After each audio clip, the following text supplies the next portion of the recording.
So, Dr. Sir, today for BA LLB fourth semester, topic is modern Indian history, yes meaning history का paper जी है ना, जी sir जो जैसे आपका fourth semester में इंडियन हिस्ट्री का, मॉडर्न इंडियन हिस्ट्री का, जब मैं मॉडर्न इंडियन हिस्ट्री करते हैं तो कब से आती है modern Indian history? Modern history कब से काउंट करते हैं? सर 19th सेंचुरी के बाद 1852 के बाद। 1852 1852 के बाद का पीरियड बहादुर शाह जफर सेकंड जी के पीरियड के बाद का, और इंग्लिश का arrival, that is called modern Indian history ठीक है सर। तो हम इसको करेंगे, और ये इंडियन हिस्ट्री 19th-20th सेंचुरी है बच्चे लोगों, आप इसको जरूर पढ़िए। Characteristics of Indian history 19th century, cultural, social, political aspects. When we talk of cultural, इसमें मिश्रण था हिंदू मुस्लिम कल्चर का। सोशल, सभी लोग बहुत अच्छी तरह रह रहे थे। पॉलिटिकल, एक अपीवल था राजनीतिक, क्योंकि जब ब्रिटिश आई तो पॉलिटिकल में काफ़ी कॉन्स्टिट्यूशनल रिफॉर्म हुई ब्रिटिश पार्लियामेंट में। पहले यहाँ पे कॉन्स्टिट्यूशनलिज्म नहीं थी, पहले क्या थी, एम्परर थे, और वो एम्परर क्या था, बादशाह होते थे। और बादशाह क्या होते थे, मुगल पीरियड का समाज था, तो उसमें किंगशिप थी है ना, एम्परर। तो उसको आप जरूर पढ़ लें और कुछ समझने की कोशिश करें कि डेमोक्रेटिक सेटअप में और किंगशिप में क्या अंतर है। मोनार्क सिस्टम था, जो मोनार्क था बादशाह कहते थे जैसे हिंदी में, और वो अपने राज्य का सबसे बड़ा वो होता था। आपने देखा हो इसी पीरियड में बहादुर शाह जफर सेकंड पे आके ख़त्म होता है मुगल पीरियड, और उसके बाद यहाँ पे ब्रिटिश पीरियड आ जाता है। और ब्रिटिश पीरियड में आपने देखा हो ब्रिटिश ने कैसे यहाँ पे अपना साम्राज्य जमाया। पहले कॉलोनी बनी, सबसे पहले सूरत में आए, ईस्ट इंडिया कंपनी के नाम से आए, that was a commercial company, trading company. फिर इन्होंने धीरे धीरे करके किस तरह से अपना पंजा जमाया, ये सारी चीज़ें राजनीतिक, और वहाँ पे वो कहाँ का इन्होंने क्या क्या सिस्टम बनाया। हालांकि better than the Mughal period थे, क्योंकि मुगल पीरियड में कोई किसी तरह का कॉन्स्टिट्यूशन नहीं था, और वहाँ पे कोई इस तरह सिस्टम नहीं था, एक तरह का एम्परर सिस्टम होता था है ना। हालांकि उन्होंने पब्लिक के लिए बहुत सोचा, लेकिन उतना नहीं जितना एक होना चाहिए। उसी पीरियड में 19वीं शताब्दी में 1857 में जब ब्रिटिश था आया, और British I we should say it was in a very bad way. क्या था कि 1857 में पहला फर्स्ट वार ऑफ इंडिपेंडेंस कहते हैं, जिसे सिपाही म्यूटिनी के नाम से जाने जाते हैं। ये 10 मई 1857 को मेरठ से चालू हुई, सिपाही म्यूटिनी के नाम से जाना गया। इसको रिवोल्ट कहा है, रिवॉल्यूशन नहीं, ये रिवोल्ट थी। इसमें कई कारण थे, शायद आप लोगों ने पढ़ा होगा किस तरह के कारण बने। और जो फर्स्ट वार ऑफ इंडिपेंडेंस में लीडरशिप नहीं थी, सारी पब्लिक रोड पे आ गई थी, और किसी तरह से तैयार थे लड़ने के लिए ब्रिटिश से। हिंदू मुस्लिम का कोई मतलब नहीं था, छोटे से लेकर बड़े तक सभी लोग लड़े देश में स्वतंत्रता प्राप्त करने के लिए। और स्वतंत्रता कैसी होनी चाहिए, अपना राज्य होना चाहिए, स्वराज होना चाहिए, उसके लिए लड़ाई लड़ी गई। और 1857 से चालू हुई, 1857 से चालू पहली बार हुई। उसके बाद दुनिया के उसी तरह से 1858 में क्या किया, ईस्ट इंडिया कंपनी से पावर रॉयल, वहाँ की जो क्वीन थी उसने ले ली, और इसीलिए ले ली कि वहाँ पे कुछ रिफॉर्म्स, पार्लियामेंट्री रिफॉर्म्स जाएँ और नए नए चीज़ें लागू हों, ताकि पब्लिक में विद्रोह ना हो। इसकी कॉजेज एंड नेचर देखेंगे। कॉजेज क्या थे, आपने देखा होगा, हिंदू मुस्लिम को आपस में लड़ाया जाना, ब्रिटिश राज करना, ये थी। और नेचर इसकी ये थी कि this was a leader less, यही कारण था कि फेल हुई। और जो स्पिरिट ऑफ रिवॉल्यूशन का एक जो फोकस था, टारगेट था, वो ये था कि हमारा देश ब्रिटिश से स्वतंत्र हो। और इसको आप अपनी तरह से लिखें, पढ़ें। और उसमें social development of India during British rule, social development कैसा हुआ, आपने देखा होगा कि सिस्टम क्रिएट किया। यहाँ पहले बहुत ही ज़्यादा ऑपरेशन था, छोटी छोटी जातियों का बहुत वो था, वो नहीं था, वो धीरे धीरे करके ख़त्म हुआ। और यहाँ पे एक उनके लिए एक नया वातावरण क्रिएट हुआ। एजुकेशन पॉलिसी अच्छी आई। एजुकेशन पॉलिसी का जनक लॉर्ड मैकॉले हैं। लॉर्ड मैकॉले ने बहुत कुछ एजुकेशन 1850 के बाद यहाँ पे कई इंग्लिश एजुकेशन आई। और उसी तरह से 1834 से हमारा लॉ भी लिखा गया, उसको इंडियन पीनल कोड कहते हैं। और Lord Macaulay was a great reformer, उसने दिया। और उसकी बीच में भारत में भी कुछ लोग आए जो समाज सुधारक के रूप में जाने जाते हैं, जैसे दयानंद सरस्वती थे, इन्होंने आर्य समाज चलाया और उसी तरह से राम मोहन राय थे, सती प्रथा का विरोध किया। और उसी समय ब्रह्म समाज चला और दूसरा रामकृष्ण मिशन चला। लेकिन ये मैं बता दूं आपको, ये समाज को सुधारने के लिए कम थे, बल्कि ब्राह्मणवाद को मजबूत करने के लिए ज़्यादा थे। इन्होंने हिंदू नीतियों को मजबूत करके लोगों को उसी पैरी में रखने के लिए काम किया। इन्होंने वैसा सुधार नहीं किया कि किसी छोटी जाति के लोगों के लिए सुधार किया गया, वो नहीं, ऐसा कुछ भी नहीं किया। इन्होंने ये चाहा कि हिंदू धर्म थोड़ा सुधर जाए, लोग हिंदू धर्म को छोड़ के न जाए। आपने देखा उस समय लोग हिंदू धर्म को छोड़ के जा रहे थे, क्रिश्चियनिटी में जा रहे थे, मुस्लिम रिलीजन में जा रहे थे, और भी रिलीजन्स में जा रहे थे। लेकिन इन्होंने रोकथाम की, ताकि सती प्रथा में आपने देखा हो, पहले हिंदुओं में वो थी जो डॉरी सिस्टम होता है, एंटी डॉरी, और दूसरा सती प्रथा थी। तो इनको ख़त्म करने के लिए, और डिवोर्स का मैरिज नहीं था, तो इनको लागू करने के लिए करा गया। और ये डॉक्टर साहब ने नोट बनाए हैं, डॉक्टर असलम खान ने बहुत ही सिस्टमेटिकली बनाए हैं सोशल पॉलिटिकल रिवॉल्यूशन के लिए। और फिर उसके बाद एक नेशनल फीलिंग की बात कही गई है, हिस्ट्री ऑफ नेशनल मूवमेंट जिसे कहते हैं। यूनिट 3 आएगी। उसके बाद आपने देखा हो कि जब आपकी ब्रिटिश के लड़ाई हुई है 1857 के बाद, आप आइए आगे चल के, तो आपने देखा हो मिंटो मॉडल रिफॉर्म आए, और भी दूसरे रिफॉर्म्स आए। 1909 में रिफॉर्म आया, 1917 में, 1919 में रिफॉर्म आए, 1935 में आए, 1946 में आए, 1942 में आए। तो ये एक emergence of nationalism I. Nationalism क्यों आई कि उधर यूएनओ का फॉर्मेशन हो चुका था, यूनाइटेड नेशंस ऑर्गेनाइजेशन 1948 में बन चुका था। उसी लाइन में बहुत सारे देशों में परिवर्तन हो रहा था। तो इंडिया में भी एक लहर आई कि नेशनलिज्म की, और इसकी नेशनलिज्म की बात चलती है तो इंडिया इंडिपेंडेंस एक्ट 1935 जो ब्रिटिश इंडिया का एक्ट था, वो बहुत बड़ा रोल प्ले करता है।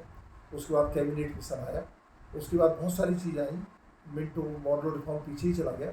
उसके बाद आपका क्विट इंडिया मूवमेंट आया, आदि आदि करके ये इंडियन नेशनल कांग्रेस बनी 1885 में। इंडियन नेशनल कांग्रेस का पर्पस एग्जैक्टली स्पीकिंग ये था, एक तरह से जासूसी करती थी इंडिया की इंडिपेंडेंस की फाइट के लिए। ये एक ब्रिटिश की एजेंसी थी, ब्रिटिश गवर्नमेंट की, और इसमें इंडियंस ज़्यादा थे, ब्रिटिश के कम थे। और इसका जो फाउंडर था A.O. Hume, he was the district magistrate collector of Etawah 1885 में। और इन्होंने ये बनाई थी, और इसके ऊपर निगाह रखी जाती थी कि इंडिया में कोई भी चेंजेज आ रहे हैं। आपने देखा वो 1857 में जैसे रिवॉल्यूशन आई थी, रिवॉल्ट हुआ था, तो वो चाहते थे कोई ऐसी रिवॉल्ट नहीं आए और हमें पता चलता रहे। लेकिन हमारे यहाँ भी बहुत से लोग जो ब्रिटिश के चाटुकार थे, वो हमारी खबरें देते थे। तो इस तरह से ये था। और जो इमरजेंस ऑफ नेशनल मूवमेंट आया, factors leading to formation of Indian National Congress, क्यों बनी मैंने आपको बताया है। इसको और आप किताबों में पढ़ें। अचीवमेंट्स ऑफ कांग्रेस ड्यूरिंग 1885 से 1905। 1905 में बंग भंग हुआ, बंगाल विभाजन हुआ, और उसी पीरियड में बहुत सारी चीज़ें आई। बर्थ ऑफ कांग्रेस आपने देखा 1885 में हुआ, 1905 में हुआ, और 1967 में इसके बाद भी परिवर्तन आया। बंगाल विभाजन 1905 में हुआ। 1911 में इंडिया की कैपिटल कलकत्ता से दिल्ली में लाई गई। तो जो ब्रिटिश कांग्रेस के 1885 से 1905 के बीच में जो चेंजेज आए हैं, वो आप देखें अच्छी तरह से, क्योंकि टाइम बाउंड है। और इसी तरह से उस समय 2 ग्रुप होते थे कांग्रेस में, एक तो थे एक्सट्रीमिस्ट, एक थे मॉडरेट। लाल बाल पाल ये एक्सट्रीमिस्ट ग्रुप में होते थे, और मॉडरेट में थे गोखले आदि उसमें थे। वो लोग काफ़ी वैसा सोच रहे थे कि अच्छा सोचा जाए, लेकिन अच्छा तो नहीं सोच पाए, क्योंकि वो भारतीय होने से पहले ब्राह्मण थे, उनके अंदर ऊंच नीच बहुत था, और वो अपनी ऊंच नीच को जमाने की मजबूती करना चाहते थे। उस समय के हालात बहुत थे कि कॉन्स्टिट्यूशन नहीं था, और ये सारी चीज़ें कॉन्स्टिट्यूशन के आने के बाद ख़त्म हो गई। जो मॉडरेट ग्रुप था, उनके objectives and technique, Mahatma Gandhi को भी मॉडरेट में गिरा गया है। महात्मा गांधी ने जितने भी सत्याग्रह किए, जो भी किए, वो उसी लाइन पे किए। और महात्मा गांधी का है सत्याग्रह, सॉरी, सिविल डिसोबीडियंस 1932 का, Dandi march quit India movement 1942, cabinet mission, India government of India act 1935। इसको एक एक को पढ़े आप, इसको एक एक को तरह, है ना। तो इस तरह से आप आगे चलिए। आगे आइडिया ऑफ बाल Gangadhar Tilak. Bal Gangadhar Tilak was one of the extremists. He never believed that parliament में कोई भी छोटी जाति का आदमी नहीं जाना चाहिए, उसे स्वराज चाहिए। स्वराज का मतलब पावर ब्रिटिश के बाद उनके हाथों में आना चाहिए। जो कौन से ब्राह्मण थे, एक विशेष स्पेसी के ब्राह्मण थे, उनका नाम था पचपावन ब्राह्मण। कौन सा है? तो इसमें बाल गंगाधर तिलक वगैरह थे, गोखले भी थे। तो ये लोग चाहते थे कि इस तरह की पावर में आए। उन्होंने ये कहा था कि पार्लियामेंट में धोबी कुमार तिल तमोली जुना जुलायों की जरूरत नहीं है, जुना जुलायों की जरूरत नहीं है। यहाँ पे बड़े बड़े लोगों के हाथ में हो, इस तरह का स्टेटमेंट छोटी जाति के लोगों को पसंद नहीं करते थे और उनको ऑपरेशन, उनको गुलामी कराना चाहते थे। खैर, लेकिन उसके बाद जो आपकी चौथी यूनिट है, इसमें आइडिया ऑफ तिलक। तिलक का जो आइडिया केवल स्वराज का है, लेकिन वो स्टेटमेंट स्वराज वाला आधा दिया गया हिस्ट्री में, पूरा पढ़े। गोखले को महात्मा गांधी का गुरु कहा गया है। इसी तरह Subhash Chandra Bose, social thought of doctor B R Ambedkar is very important. Economic thought, social thought, जो ट्रांसफॉर्मेशन हुआ 1932 में पूना पैक्ट हुआ।